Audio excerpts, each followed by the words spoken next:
So what's the plan? And that's the thing that worries me, because I look at the political landscape, and I think you and I, the one area where I think we have a lot of agreement is where we are willing to be critical of the Democratic Party. I'm obviously also critical of the Republican Party. Neither party seems competent for the moment that we're in. No. And that's terrifying. I agree. Yeah, it's absolutely terrifying. Right.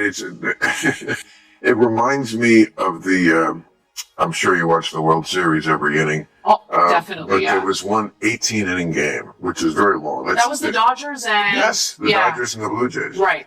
And that's twice as long. It's 9 extra innings, a whole nother game. And it's like, nobody scored in those extra innings. Mm-hmm. It was like, wow, this is there for the taking for one of you teams to win this game, which was tipped the series to you, and nobody could do it. And I was like, that is exactly what the Republicans and the Democrats... I mean, the Republicans, when they came into office, they so had the wind at their back. All they had to do was not get drunk with power. Yeah. And of course, that's exactly... and I don't think his instincts about fixing this and this and this and this are wrong always. There is lots of shit that needs fixing, and some he's fixed great, in my view, like did better in the Middle East than anybody had done, got NATO to pay for shit, colleges out of control, yes. But of course, almost everything, the way he does it, is just a disaster. And I agree with you on NATO. Cruel, Yeah. And it's unnecessary. Doge, it's like...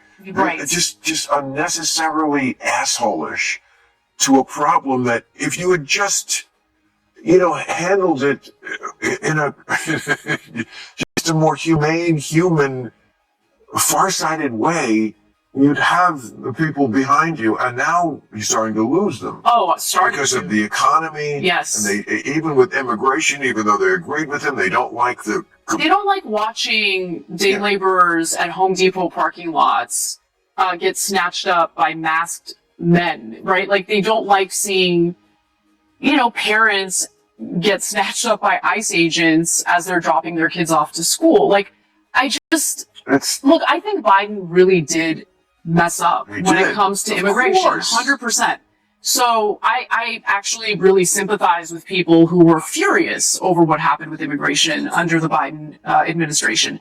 At the same time, I don't think most Americans who think of themselves as hardliners on immigration realize just how integrated undocumented immigrants are in our society, right? And I'm talking about people who have been here for literally decades, who do pay taxes, but don't get the benefits that come along with the, various public programs that they're funding through their taxes. And there needs to be a better solution than swinging from one extreme to another on this topic. And the thing that I am the most furious about, honestly, is Congress. Congress is the most useless branch of our government at the moment. I'm not saying it's unnecessary. I think it's an important part of our government. But over the last few decades, we both know Congress has ceded much of their power to the executive branch as it pertains to foreign policy. Big mistake. That's been going on for 70 years. Absolutely. Congress is supposed to be the most important branch of government. That's what the Constitution says, for sure. They're the ones who are supposed to write the bills and pass the bills. Power of the purse, power of declaring war. The president is just the guy who is supposed to... Bill Maher and Anna Kasparian pulled back the curtain on the deeper problems in American politics, turning what began as simple self-reflection into a startling look at a system drifting off course. At the center of it all is Congress, the institution meant to carry the weight of democratic decision-making, which has gradually stepped away from its responsibilities. For years, major laws have barely moved as lawmakers delayed, avoided tough choices, and allowed their influence to fade. That power has slowly shifted upward to the Oval Office, outward to the courts, and into places it was never meant to be.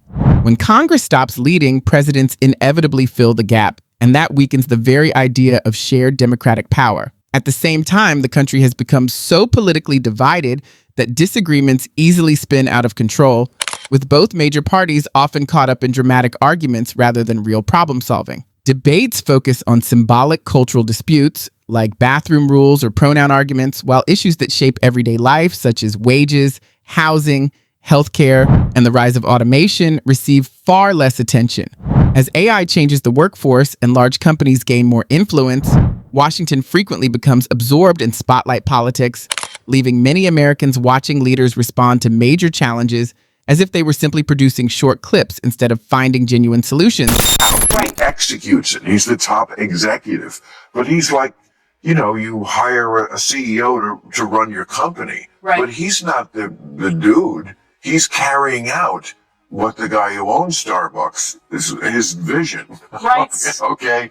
That is, as you say, completely lost. And the only, I did a piece a few weeks ago about the Supreme Court being the last line of defense here. We're going to see what they're going to say about tariffs, like whatever you think about tariffs. They have to strike it down. It's a congressional thing. Yes. And so, like, these kind of basic things, I'm not completely pessimistic about how the court is going to rule. The Supreme Court does have the ability to surprise you. Yeah, definitely. And sometimes they take a hip pill and get it right.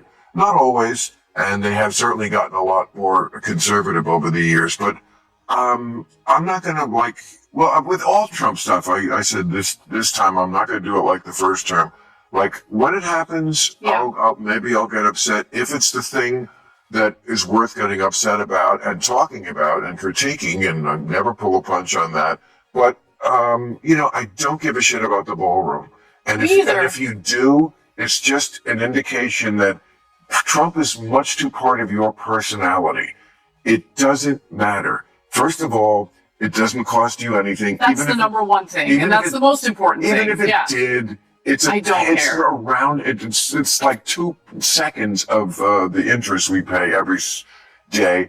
But can we talk about, the feminine qualities of our president for a minute? Okay, everything is so gay. Yes! The no offense, but yes. Ballrooms and gold everything. Oh, the millwork on the walls and everything. He's so proud of it. It's a very butch administration.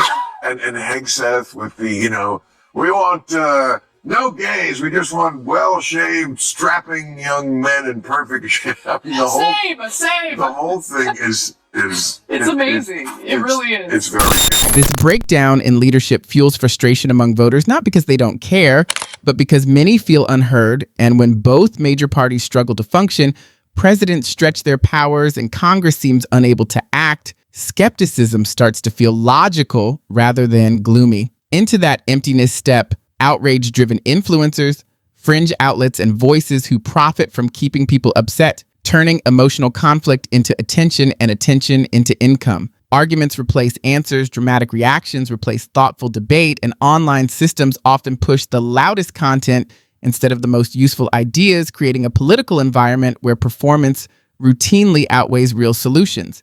So if you're tired of a culture war being presented as actual governing, worn down by Congress losing influence while presidential power grows, or simply feeling distant from a system that seems stalled, speak up. Hit the like button so conversations focused on real issues show up more often. Share who you believe is letting everyday people down. And subscribe if you want analysis that cuts through the noise instead of adding to it. Democracies stay strong when people stay aware. When attention fades, the system itself becomes weaker.